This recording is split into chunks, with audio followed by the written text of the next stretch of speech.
Oh, there's no need to panic. I just put that splash screen up for a few seconds. Now we're not 5 minutes away from starting. We're starting right now. Hey, everybody. Welcome to Webinar Wednesday. Steve Dotto here. How the heck are you doing this fine day? And I am some kind of excited and thrilled that you are all joining us here for Webinar Wednesday. We've got, it's going to be special. This is the first time we've delivered Webinar Wednesday in the new format on the delivering it live stream, where we're going to be doing this, which is we are doing App Wednesday today. App Wednesday is historically probably the funnest day of the month for me. Back in the day when I did my radio show, we used to get guests on to talk about their favorite apps. And the reason I think I liked it most as a host of a radio show is the amount of energy I had to put into production was really only just wrangling the right people, and then they did all of the work. And so I really like this for as the host because everybody else had to work hard. Now, what's going to happen is I'm going to bring on 3 guests, hopefully 3 guests. I'm just, one of our guests seems to be having some issues. Oh, restarting her computer right now. We're going to have 3 guests on, and they're going to share with us their favorite apps. It used to be just mobile apps, but now we cover desktop apps, we cover SaaS apps, we cover web apps. There are 3 gems of things that you probably haven't heard of or used before, but that they think are awesome. And then we get to judge them all. And at the end of the day, we pick a winner, and that gives them basically bragging rights until next month when they will try to knock the winner, the champion, off the throne. Now, why is this great for us for streaming here on Webinar Wednesday? The reason is you get to discover all sorts of really cool apps from people who dive into this stuff all the time and the gems that we find. So this gives us a chance where we don't have to spend a whole show talking about one theme of app, but you get to discover all sorts of real hidden gems. So I hope that you're going to enjoy it today. We always have a really good time with App Wednesday. Now, before I get in and before we bring the guests on, I need to do a big shout out and thanks to our supporters at Patreon. This Dotto Tech channel is supported through the generosity of our community through the crowdfunding site Patreon. If you drop by our page at dottotech.com/Patreon, you will see there that we are supported in all of our aspects by, I think there's well over 800 people or so that are supporting us now. And your support makes such a huge difference for us because it gives us the opportunity to create all sorts of tutorials and create all sorts of support materials without having to charge for it because we are supported financially through our patrons. Now, there are perks attached to being a patron. The biggest perk is Webinar Wednesday, what we are watching right now. This is our 146th or 147th Webinar Wednesday. We deliver these for free each week. They're tutorial in nature. This one's a little bit more fun than tutorial, but they're usually tutorial in nature, and each one of them is archived for the use of our patrons. So there's 140 or so great tutorials in our Webinar Wednesday archives, and productivity, content creation, online marketing, all of that is there at Webinar Wednesday. So let me just check. I just have to check a note here. Okay, I see it's... there's some repartee going on between our guests. So I'm going to bring them on one at a time. Oh, there we are. We're all here. So I'm going to bring them on one at a time. Our guest today. Now, the first one is fairly new to, I think, the Dotto Tech community, although he's been around for a long time with me, John Beeler. John, how the heck you doing? I'm doing great. How are you, Steve? I am great. Now, John is here in Vancouver. Or just outside of Vancouver, and he works for Get Connected, which is another online, actually a TV show here in Canada, and a radio program, and he does content for them. They've been around with his partner in crime, Mike Agrabo, who goes back almost as long as me, not as long as me in Canadian television, but almost as long. You are the godfather, though, Steve. I am, and are you going to be eating in the middle? Because I know Mike's getting you lunch. Are you going to be eating in the middle? I will try to keep the food off to the side. It doesn't translate well into the last. But you are OG Webinar Wednesday. You bet you did it back in the day when we did it on radio. So are you pretty excited about bringing it to YouTube? Yeah, this will be a lot of fun. And this is something that I still do with Get Connected. We always looking for, the cool, fun new apps. So I've always got a roster of my favorite things sort of in my back pocket at any time. And it's always fun, specifically with your event, to try to find something so I can trounce Ian and Amanda. John has a competitive streak. So let's bring in Lex. No, only for this one, though. That's the weird thing is, like, I'm not really very competitive. It is. You do.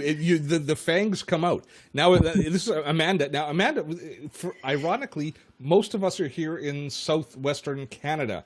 Amanda's in Victoria. John's just down the street from me. And, of course, I'm in Vancouver. Amanda, how you doing? I'm doing really well. Thanks for having me back. And I'm definitely feeling my competitive streak, ready to like crush some people. Okay, it'll be interesting what the odds makers have. Now I know what apps you guys are all bringing, so I can't really say, but it will be interesting to see how you do. And I have to thank you. You went and got your hair done for us today. They say the appointment's supposed to take an hour and a half, or sorry, 2.5 hours. It was 4 hours back to back, and I'm like, guys, I got to be on camera. Literally, I got to run. So we're halfway done. I'm like leaving. So yeah. Here I am. Okay, well, I'm glad that you're here, and that's probably caused a lot of stress on your part. I know that if I'm not ready to go right away, I'm totally stressed. Now, we'll bring in our next guest, and we needed a token foreigner, so we have Ian Anderson Gray on, coming from a totally different time zone, just in London, or in England. How are you doing, Ian? I'm doing well, and I got my haircut done just for you too, Steve. So this look, I said it to you earlier, and I think it was kind of cruel. But you kind of look like Beaker from the Muppets right now. Thank you very much. Is that an insult? Yes. Is that an insult? Steve, that's an insult. It is. He's one of my favorite characters. But that's, I could look like Dr. Bunsen Honeydew. I bet I could dress up like Bunsen Honeydew, and we could do a great skit together, Ian. You'd have thought I'd have learnt from the last experience of coming on the show, but obviously I haven't. This, for those of you that are here joining us that think this is a civil discourse, it's not. This is all about smack talk, and so I brought Ian on as a sacrificial lamb. I think the first time you were on, you it was a little bit of shock. I was surprised that you said yes, to be honest. I think it was a moment of weakness. You were asking me for a favor at the time when you said yes, but okay. So for those of you who are new, let me fill you in on the rules. What's going to happen is each one of these esteemed guests is going to share with us over the course of today, over the course of the next 45 minutes or so, 3 different apps that they think are outstanding. And they're going to tell us why they think they're outstanding. And then once we've gone through all 3, we are going to have a vote to determine which ones are our finalists. So but here's the cool part. Each one of our guests has to pick as one of the final 3 apps, one of the apps that the other people have selected. They don't get to choose from their own. They have to select from one of the others.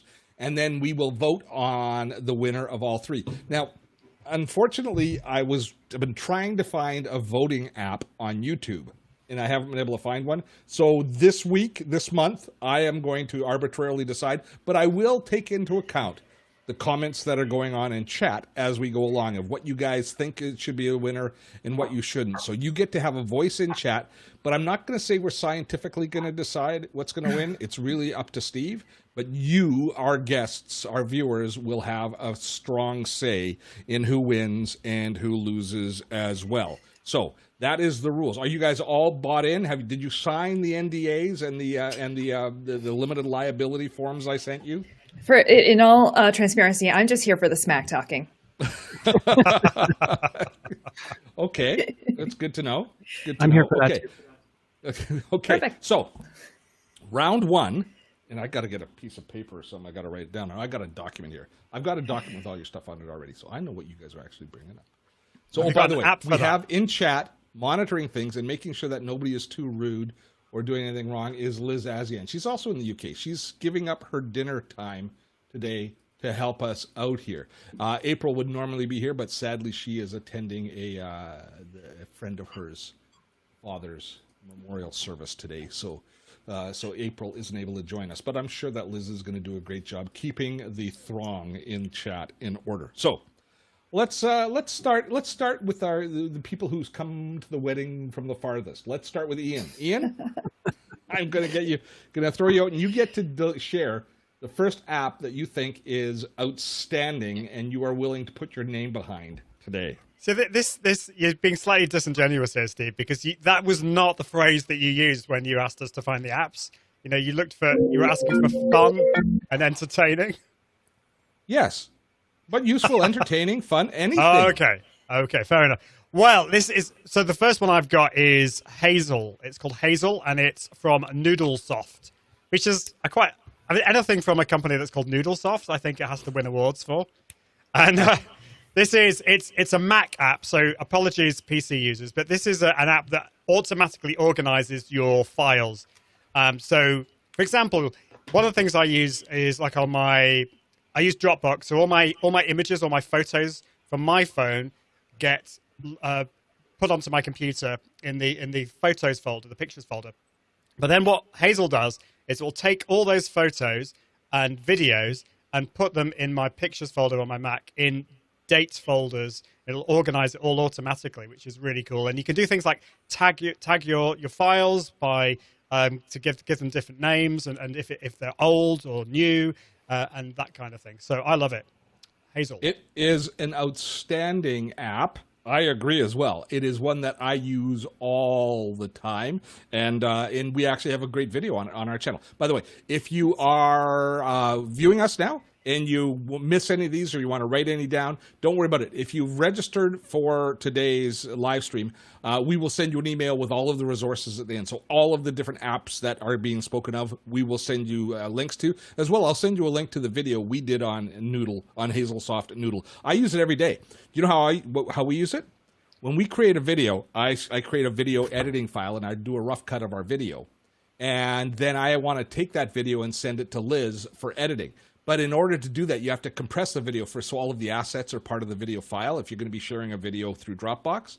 So I've created a Hazel folder where I take a video, I drag it, I drop it into that folder, it automatically compresses the file, uploads it to the appropriate file in YouTube, and creates a duplicate backup file for our servers to go on our backup service. And that saves me probably 10 minutes every time I do a video, just through those sorts of automated scripts. It's an outstanding tool. I can't remember the name of the Windows app, but in the video that I share, we have a Windows app as well. So I'm going to tell you right now, Ian, solid first effort. Thank you very much, Steve. Thank you. Yeah, it's a tool that I use a lot, and but it is Mac only. So yeah, well done, well played, Ian. I think you've done yourself proud. You've done your entire nation proud, and you've done Beaker Nation proud. I'm saying right now, okay? I'm going to pay for this at some point. Okay, John, you're up next. Yes. You're up. All right, so I'm going to follow Ian with a Mac-only app, unfortunately. I just found this recently, and this is something that I thought was really cool and handy. I work in a lot of different browsers and a lot of different computers even, and sometimes things don't sync properly or I want to have a backup. This app is called TabTopus, like octopus, but TabTopus. And it's okay. It's on the Mac App Store. It's about $2.79 Canadian, which I think is like 10 cents US. $2.79 Canadian. Yeah. Yeah. And so what it does is it'll export all of your open tabs on any, I think there's like 5 or 6 different browsers it supports, and it can give it to you in a comma-separated text file or an HTML file, like a bookmark file, like you would export from like Chrome or something like that. So you actually have all of your tabs that are open, and you have all of the links, and they're just clickable, and you can use them and as a backup to sort of a snapshot in time, if you will, of what you're currently working on in case you need to like reboot or something and you're not confident your browser is going to remember all that stuff. Just run this app. It literally took me 3 seconds, and it exported 336 tabs that I had open in one browser.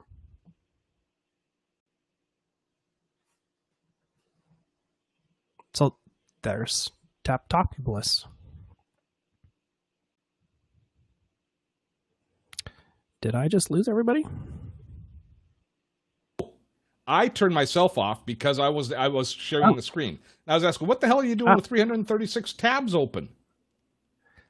Oh, and you don't have 300 tabs open? You're not working hard enough, Steve.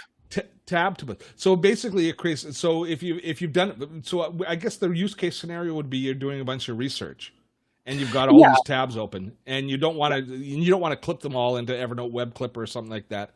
So you export them as a there's spreadsheet. lots of different ways. Yeah, there's lots of different ways to do this particular thing, but what I was impressed by was how quick it worked, and it worked on so many different browsers, and it does it all at the same time. So if you have multiple browsers open, it'll grab them from all of them at the same time.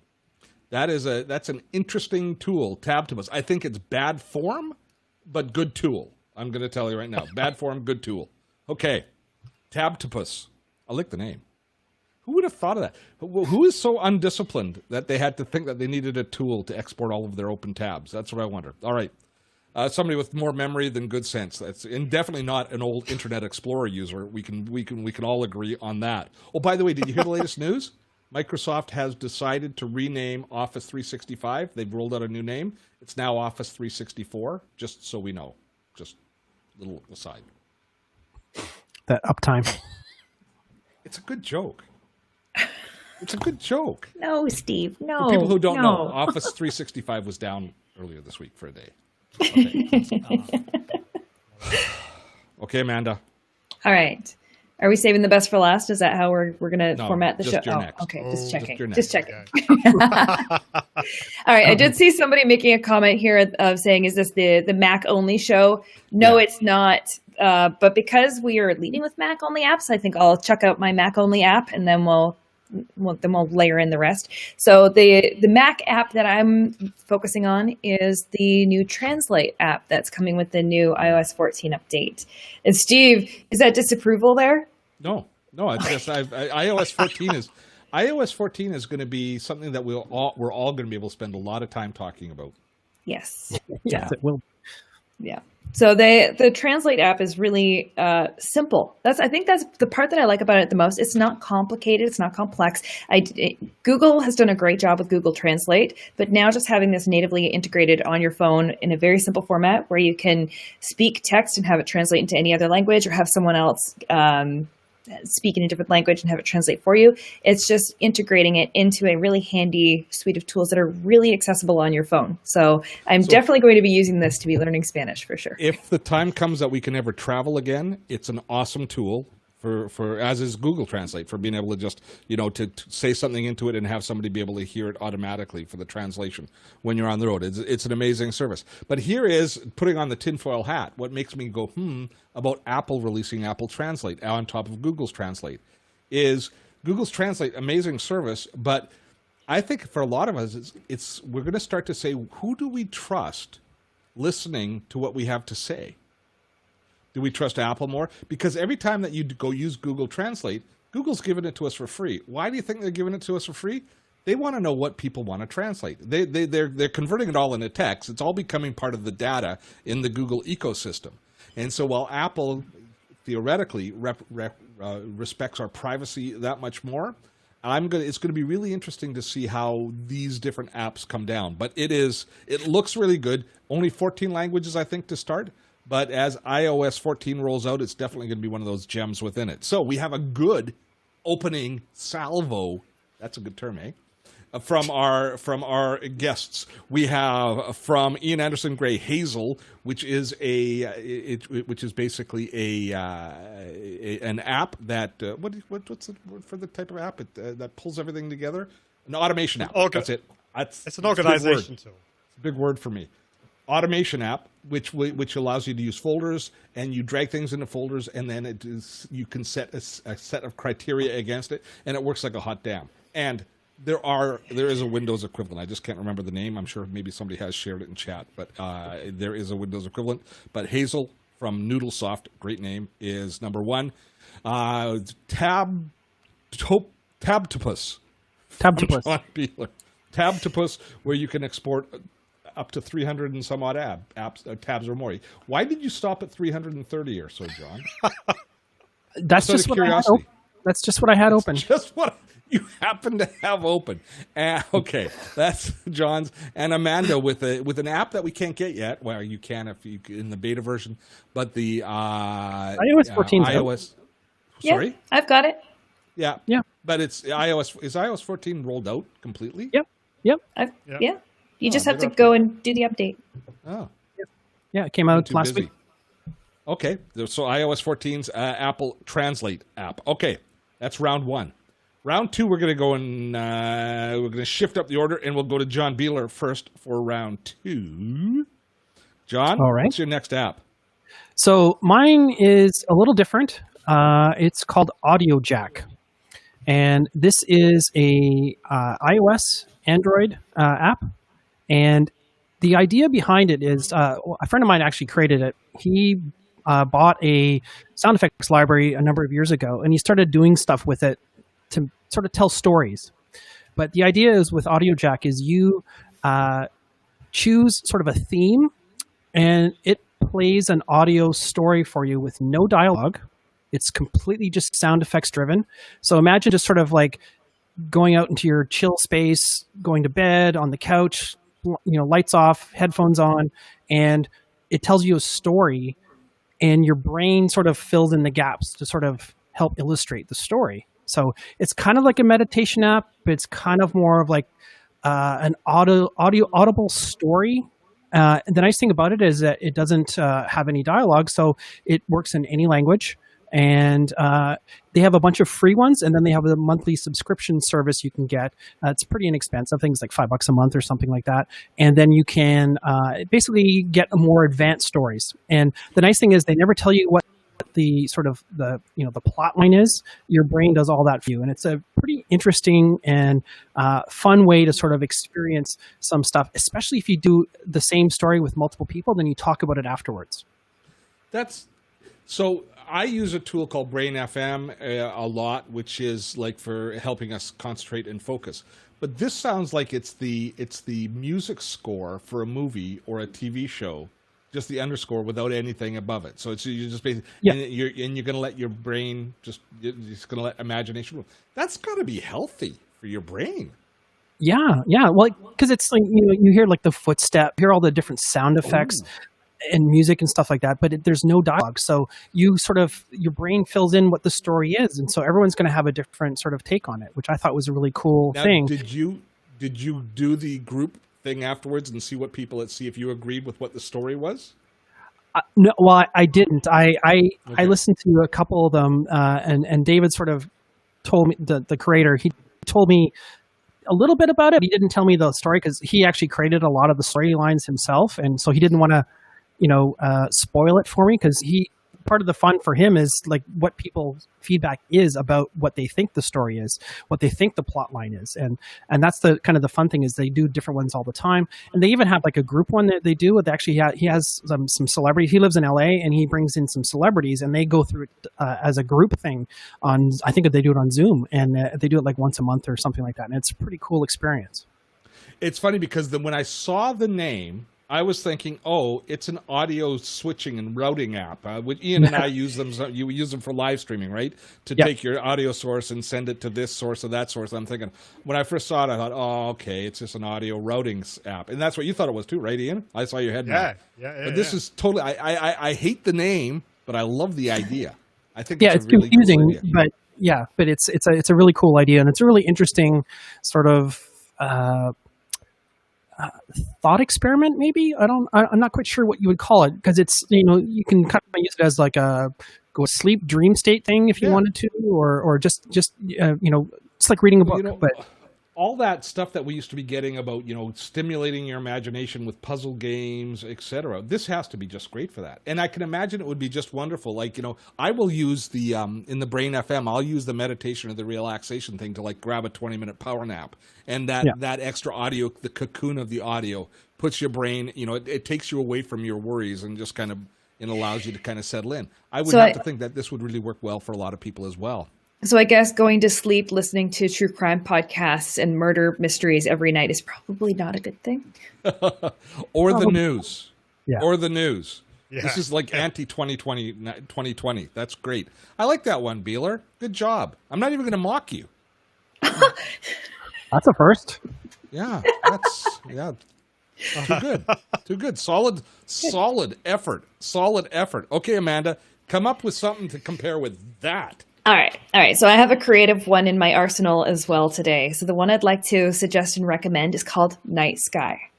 And this one is quite a popular app. Pretty much everybody knew about it except for me. So I was introduced to this at the end of the summer. Night Sky app, what it is essentially it's an app that you can open up and it has all of the constellations mapped. And if you point your phone, depending on where you're pointing it, it will show you all of the constellations. So it could be a total cloudy sky and it's just directionally pointing and you can see the constellations. It gives you the name of the constellations, how they're all interconnected.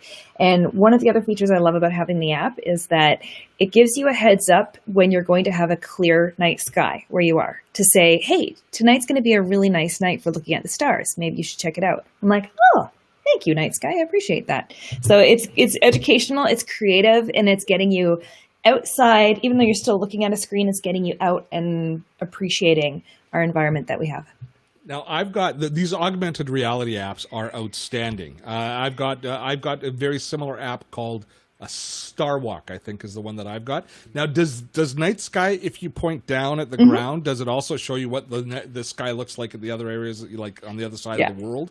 It's freaky. Cool. It's really, really neat. And is there a paid and a free version? Yes, there's a paid version. In the paid version, I'm willing to bet that the paid version also does things like it tells you about man-made objects that are going across the sky. Like mine will tell me which satellites are going by and stuff. Yeah, you can see the map of all the satellites, and it's mind-blowing to actually understand how much technology is actually flying around above us. It's cray-cray. It's the way there's so much. Did you hear me? Didn't I sound like a millennial? Gosh, no. Yeah, no, I won't try it again. But it's so much fun. I was for a walk the other night, and somebody said, "Is that Jupiter?" Like the stranger asked me, because I look wizened and wise.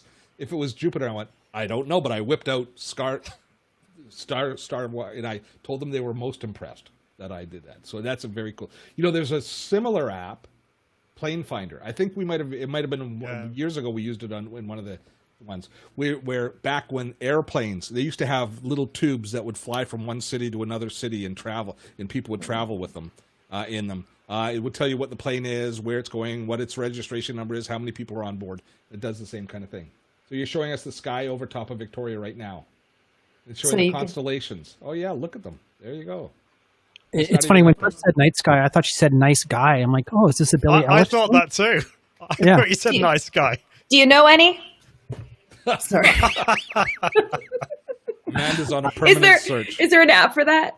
Yeah, no, you're not going to find that. You're not going to find that right here. All right, so that's a good one. Not a bad play. Not a bad. I'm surprised. I noticed that you panicked because the one that you gave me in that slot, you're now trying to go past because it's not going to compete, right? Oh no, I'm still going to geek out really hard on my third one. I am really excited. There will be mockery coming. It may not be the winning one, but I know that I could be very, very passionate about it. Zero chance it will be the winning one. Ian Anderson Gray, next. Well, okay, this is an app that you can be. It's not a creative app, but you can be creative with it, and it works on both Macs and PCs. So it's called Textexpander, and I love it. I use it every single day. I couldn't be without Textexpander. So it allows. You've already earned my vote. Oh, there we go. That's good. It's a little bit geeky. So you can do things. It basically allows you to create shortcuts, and you can get it to do certain things. So, for example, when I do semicolon UP, it will paste whatever in my clipboard, but uppercase. If I do semicolon PL, it will paste my clipboard in plain text. And I've got other things like if I do semicolon BW, it's best wishes Ian. So at the end of my emails, I just need to do that. So it's great. You can put things like your signature, your email address, and you can do lots of really, really cool geeky things with it. But Textexpander for Mac and PC. Now, in Textexpander itself, I agree. It's, again, an app that I use a lot. We actually have a video, so we'll share the video on it as well. And Ian, you can go way beyond just having it expand the keyboard. First of all, it's finally a decent app on the smartphone as well, because it's a keyboard that'll go onto your iOS or your Android device. In the early days, it was a piece of crap on the phones. It was really hard to use. But as permissions on the phone and the especially iOS has evolved with how it handles the keyboards, it's actually useful on the mobile device now. But one of the coolest features of it is you can develop it to have logic within the expansion. Have you ever done this where you put in the date and it'll autofill the date? And you can actually have a form. Like you could use it for doing reply forms or for doing technical support. And if you type in the person's name, it will repeat the name through it like an email client or like a piece of software where you can have different fields that are logic-based fields that it will automatically fill in. So some companies use it, say, for tech support, where they've got different tech support documents that they modify just by entering a couple of fields, and then they can send that whole thing as an email. It's a really incredibly powerful tool. At its simplest form, just correcting typos. I use it for all of my keyboard thumb issues. Where, you know, do you type THE instead of TEH, or TEH instead of THE for the? I always do. My fingers go fast. I always type it, and I always hit the quote instead of the parentheses, whatever it is for like he's, she's, you know, the apostrophe. I always hit the quote instead of apostrophe. So I have it automatically correct all those things, so I look like less of an idiot when I'm using it. So I'm Textexpander, solid. I'm using it for all of my chatbot links. So when I'm building chatbots and the chatbot stalls out, or it needs to, I can pack in some pretty intense things into just a keystroke, and it's pretty phenomenal. I could not live without it, honest to goodness. It's great tool. By the way, Liz, I know you're listening. Liz is monitoring the chat. Liz, we have an affiliate link for this product. So drop that in the chat. Yeah, I'm like, so do I. I'm like, can I beat you to it? No, it's my show. You could use Textexpander for the affiliate link. That's the way to go. I could, but Liz is entering all of our resources. So I actually use do the use proper link, for God's sake, Liz. I use Textexpander for all of my affiliate links. I just save all of my affiliate links just with the name of whatever the program is, and then it just automatically expands all of my affiliate links. It's the best. Nice. Honestly, it's the best. It's a good tool. Go use it. Go get it. And there's a couple of other tools that, again, although Textexpander is cross-platform now, but there's a couple of other tools that do the same idea. But those keyboard expansion utilities, once people see them, here's a challenge: is when you have that installed, what happens when it's not running properly is you end up looking like a moron as you're communicating with people. Like, I can't tell you how often I've sent somebody let's jump on a Zoom call, and they get a message. The next word is me, #Zoom. And what's happened is my computer is rebooted, and I haven't, and Textexpander hasn't booted up yet, and I'm just typing in my hashtags for people, or my keyboard shortcuts, and they think I've lost it, which I have to a certain extent, I guess, if I'm doing that. So that's a good one. All right, Ian, you're hanging in, buddy. You're doing way better than last time. Way better than last time. Well, thanks for the compliment. I'll take what I can get from you. Yeah, it's good. It's solid. All right, so we're into round 3.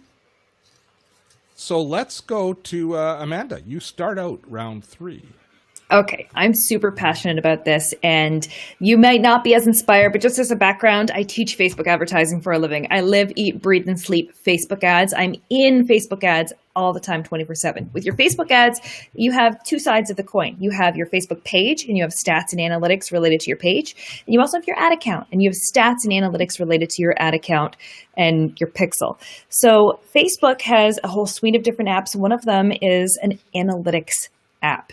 So it has its own standalone analytics app. You could log in through Ads Manager, go into analytics, and dig apart all of these really, really in-depth metrics and stats on your users, their behavior, where they're coming from, the sites they've been visiting. It's basically like a miniature Google Analytics, but Facebook related. So it's a very, very powerful tool. And the fact that they've come out with an app that you can just have on your phone, it's very easy. It's easy to find. It's easily laid out, and it gives you some mind-blowing stats related to Facebook ads, and I can't believe it is not being used as much as it should be. So if you're not doing Facebook ads, this one's probably not going to make you go, ooh. But if you are doing Facebook ads, oh my gosh, go and download the analytics app and try it out, please. All right, who wants to go ooh? Pretty much crickets. You know, sometimes, you just gotta Facebook ads analytics. Okay. There it is. There's the contender. It doesn't have to be a fan favorite. It just so well, Amanda. So well. I trusted you. You know what? I'm the black sheep. I don't have to go with the flow. I can just, I can get passionate about certain things, and the Facebook Analytics app just gets me. Okay. John. Well, I'm going to go with a better route planner. I just bought an electric vehicle last month, and one of the things that I don't have to do anymore is go to a gas station. But one of the things I do have to go to now is a charging station. And so what a better route planner does is it lets me sort of figure out what route I would have to take, how long I would have to stop and charge to get to my destination. So it knows how long your car takes to charge, or do you enter that in?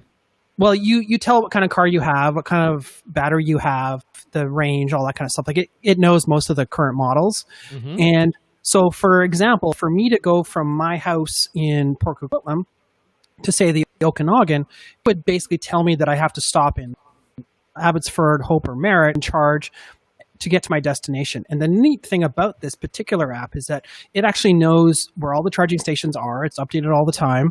And it will actually tell you need to stop in Hope for 38 minutes on a charge to get to your destination. And this is how much battery you'll have at the destination, and also what it would take to get home as well. So you can actually have multiple stops along the way. So it's a pretty cool sort of layer on top of Google Maps. And they have the free version just works. There's a pay version that gives you a little bit more functionality, and you get rid of some of the ads, or gets rid of all the ads, I should say. At first, I was like, oh, this feels kind of strange. It's available for iOS and Android. I was running an iOS 14 beta at the time, and it was kind of janky, and my car wasn't even listed because my car is a 2021. But I've been using it a little bit more as I've been trying to go on more road trips with my new car, and I have to say it's a fantastic app. Is it going to have like an API to connect it to your car to know what exact, like you have to enter what your car's charge is at the beginning, I think, right? You would have to let it know, or does it actually draw data from your car's system as well? When you're actually planning your route, you tell it what level of charge you have, and it can actually calculate, most people would start a road trip, for example, with 100% charge. You'd unplug it at home and then go from there. But say you're at the office or somewhere else where you're not able to charge, it will still calculate where you need to stop and how long you need to stop to get to your destination with plenty of power. And is it using Google Maps? Did you say? I think it is, yeah, underneath, yeah. So is it dynamically changing the information? Like if you're driving on a route and there's heavy congestion, it's going to take you longer. Does it then modify the, and say, you know what, you better stop here instead, that sort of thing? To be honest, I haven't tried it yet in a scenario where that's happened, so I don't know for sure. I don't want to just guess, but my understanding is that it does take into account those types of things. The biggest challenge I think most people have that have electric vehicles is when you get to that place where you're supposed to charge for, say, 32 minutes or whatever the app tells you, is whether or not you have to wait in a line to get to that charger, if it's available or not. And sometimes, I haven't found one yet myself, but sometimes these chargers are also broken. So you get to the place where you need to go, and the charger's broken. That's what I was wondering about when you're going to actually know what your wait time is to charge, or what the capacity. If there's a lot of people there ahead of you. Because I have never had an EV. Now, have you reached places and the charging you had to wait for the charging? Yeah. I mean, the nice thing is right now a lot of the chargers are free. And like BC Hydro, for example, the company that powers British Columbia, they actually have these what they call superchargers sort of scattered around the province, and they're really fast chargers. They're called DC chargers, or level 3s. They will charge my car from empty to full in a very short amount of time compared to just plugging into a wall outlet. Give me an example. What's a short amount of time? Like an hour. Okay. That would normally short.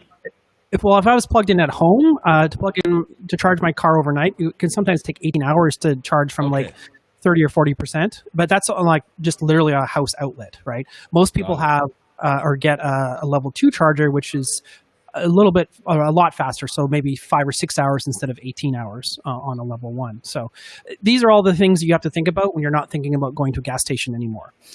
Mm-hmm. Yeah, it got me thinking. How long do you think, just out of curiosity, how long do you think you're still going to be able to get free power? Do you think that's going to be like a year, 2-year thing, or is it going to be longer? I think it's going to exist for as long as the governments are incentivizing people to switch to electric vehicles. One of the challenges, though, is we're not paying for gas, so we're not paying the gas taxes that pay for things like the roads. So what infrastructures that are set up is that the charging companies, there's a number of them, in addition to the utility provider, they all have these apps and they charge you to use them in some places. Some places they're free, like a lot of malls are free to charge while you're in the mall. But eventually, I think once we kind of hit the tipping point, those things will start charging you that tax, that missing gas tax. They'll be collecting it at the charge point. Yeah. Right now, the malls want you spending 2 hours there shopping. There's an incentive there, but eventually it's not going to be free anymore. How the other half lives, eh? How the other half lives. The electric vehicle people. So it is called. It is called Better Route Planner. I'm guessing you don't have a Tesla because I bet you it's all built into the Tesla. What did you get? I got a Kia Soul, the same car I had before, the gas version, the ICE version, the internal combustion engine. I got the EV version of that, and I could have got a Tesla. They're almost the same price. I actually don't like sedans, so that's why I didn't get a Tesla. And my car does tell me where the charging stations are, but this app lets you premeditate and plan your route. Got it. Okay. So that's a very two vertical contenders. We've got the Facebook ads, and for the small group of people that have electric cars for making the decision. Ian, what's your third one? Is it a little more universal appealing? I think so. It's called Priv Note, and it's a way of sending private notes to people. So it could be like a password. This is the reason I use it is if I want to send a password to a client and they don't have LastPass. I mean, LastPass is probably the tool I would always use, but or there's something that I need to send to somebody that's private, then Priv Note is a really quick and easy way of doing it. And I think the thing I love about Priv Note is, well, the two things. First of all, the security is really, really good. Probably not as secure as LastPass. I don't think it's as secure as LastPass, but it's really easy so if you want to send sensitive information to somebody who is not that technical, that's the way to do it. So you just send them, you type in the message, and then it will give you a special link that you either email or send it to the person, and they read that, and then it immediately expires. So that link is no longer viewable again. Now, does it time out on their screen, or when they move away from that browser tab or that window, it's gone? I think once they close it down, once they close that tab, I think it's gone. I never thought of using it for passwords. That's interesting. You did send me some notes about how you didn't like Amanda's shirt through it, but I can't prove it because I don't have it. I did not, but I can't prove it either way. Yeah, that's the problem. But look, I couldn't afford the whole shirt. Okay, it's a problem over here. next time. Oh, that the arms are extra. I'm waiting until this becomes a cash prize competition, and then I'll really put the work in. You'll be waiting a long time, long time. We'll see how the viewership holds up through this one. So, but it is a fairly cool in for things like passwords and things like that are self-destruct. That it self-destructs the note at the end. Which actually, I think that's something that Google has been talking about adding to Gmail, is the ability to self-destruct notes, emails and stuff like that once they're done. But it does it through a link. So, and it's also not a paid service, so you can't expect a lot of support from it. Do they have a paid version? I don't think so. I've only been using it recently, but I'm just looking at it right now. They have support, but I mean, I don't know how good the support is, but it was something that we use in the bathroom, but I was wrong. It's a different type of Priv. I think it's Priv Note. So that was just what I was. Okay, we have reached the fun part of today's extravaganza. Is now each of my contenders have put in 3 apps. Now each one then gets to choose one of the other contenders' apps to be our finalists. So I'm going to start with John. John, you get to pick which one of Amanda's you think should be considered app of the month. All right, ready? So those are Night Sky, Apple Translate, and that's it. Steve. Okay, Facebook Analytics. Thank you. So see, John's a chess player. I wouldn't put it past him to pick Facebook Analytics because I know he's done that in the past. One time on radio, we had such a kick-ass app, and you know what they ended up making me do? Back in the day, I used to promise to do a demo of whichever one won, and I ended up having to do Period Tracker Plus, the menstruation app. I had to end up doing a video. You can find it. We still got it on YouTube because of John Beeler's duplicity. So, John, which one do you pick? I'm going to translate Facebook Analytics or Night Sky. I'm going to pick Night Sky because I use it myself quite a lot. Mm-hmm. Nice. It's a good choice. Solid choice. Yes. And I would dare say a good community-minded choice. I'm impressed with your generosity and team fairness play. All right. Ian Anderson Gray, you get to pick one of John Beeler's 3 apps. And those are TabTopus. TabTopus. TabTopus. I picked it up just because I knew we'd never say it properly. TabTopus, the app that will export multiple open apps. Audio Jack, the imagination app for that where music tells you a story, and it's a no-brainer for the guy teaches voice. He's an opera singer. Or the third option, which is the electric vehicle routing map app called A Better Planner. Ian Anderson Gray, which one do you choose? Well, it's got to be Audio Jack. I still don't quite understand what it is, but I'm going to give it a go, and I just find it really intriguing. So definitely that one.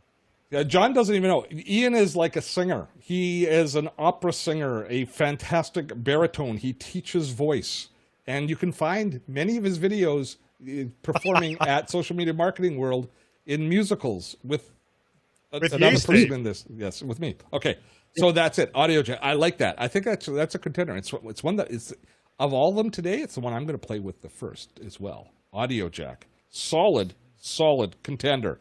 Now, Amanda gets to choose Ian's app, and that is from the choice of Hazel, Priv Note, which do you see, you're British. You should have a better take on it. What is it, Ian? I said Priv Note because I say privacy, not privacy. Yes. Okay, and I'm going to go with you on this. Priv Note. Or Textexpander. Hazel, Textexpander, Priv Note. Amanda? I think you already know what one has my vote. Yeah, Textexpander. Textexpander, hands down. I honest to goodness cannot live without that app. I can't live and function without that app. So that one got me very excited when you mentioned it, and I fully support that, and I do hope that one actually wins. The internet, by the way, is still going crazy thinking you need an app called Nice Guy.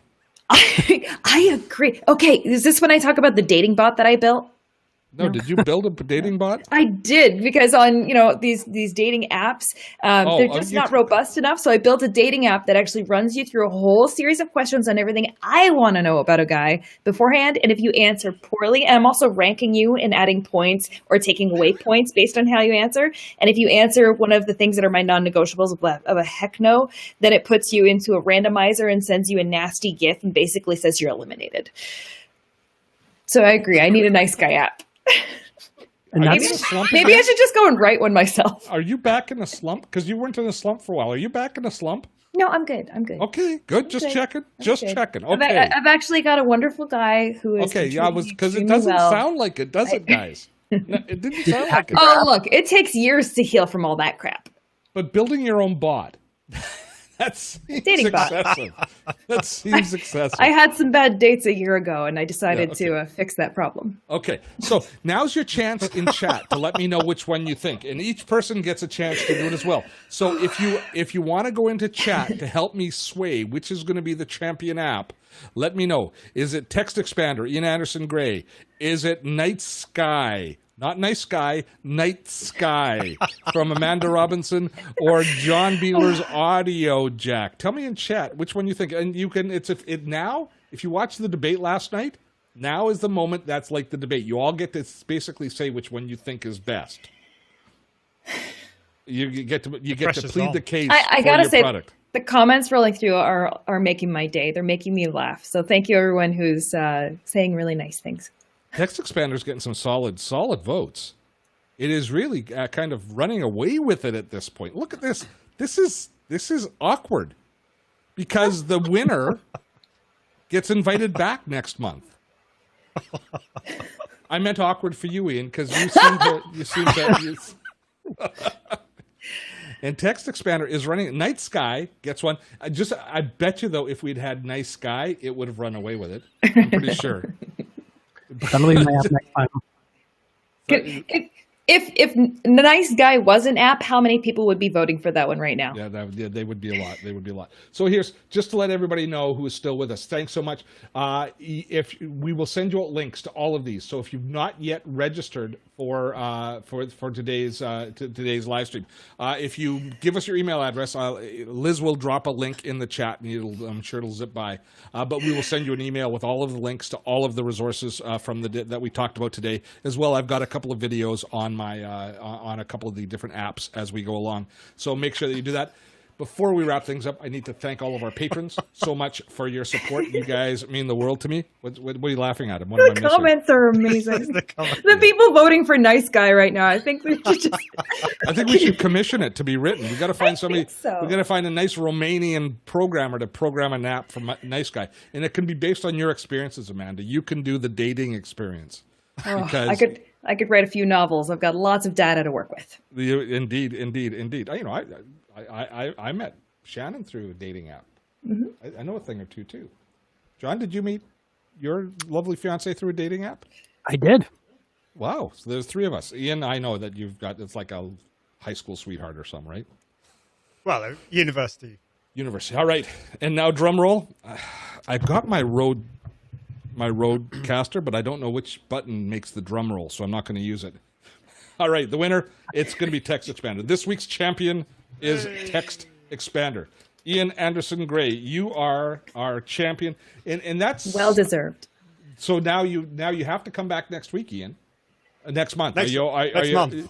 Put in the last Wednesday of next month to defend your title, and now the pressure's on, as John Beeler will attest. John had a run of about 6 or 7 consecutive victories back in the day, and it was like he was the Muhammad Ali and the Mike Tyson.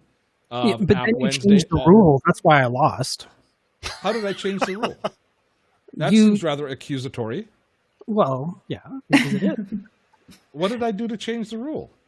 You arbitrarily picked something that wasn't even the running because you liked it better than the things that. That's true. I mean, it's your show. It's your game. It's your rule. It's my show. I get to do that. So that's the way it happens. So that's a warning, Ian. I know what I'm letting myself in for. Let's let everybody know where to find each and every one of you. John Beeler through Get Connected. The URL? GetConnectedMedia.com, and I'm at John Beeler pretty much everywhere. There we go. And if, by the way, anybody that's interested in 3D printing, John's still the man as far as 3D printing. Amanda, where can we find you? You can find me everywhere around the web at The Digital Gal. Facebook is the best place to find me. I teach Facebook ads. There we go. The Digital Gal and Ian Anderson Gray. I like the Scottish accent there. You can find me at iag.me. That's iag.me. And a weekly podcast called the Confidence Live, right? Confident Live Marketing Podcast. That's right. Has my show been aired yet?